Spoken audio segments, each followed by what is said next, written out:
One of the primary goals of theatrical lighting is obviously illumination, providing proper illumination so that the audience can see the action on stage and see the characterization that these actors are creating.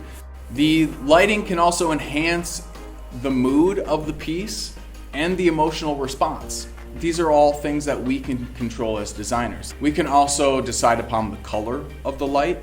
If somebody got killed, they can start adding in a little bit of red to the design to make it seem a little bit more ominous. We need to decide upon the direction of the light. So is it coming from the front, the back, or the sides? We also need to decide on the angle of the lighting, which is different than direction. Direction is where is the light hung in relation to the performer? Is it in front, behind, to the left or right?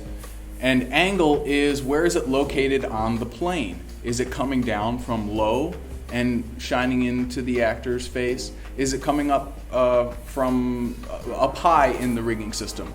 Different angles can help to reinforce different feelings of lighting, sunset, sunrise, things of that nature. We also need to think about texture. Texture is an element that we can add to a light.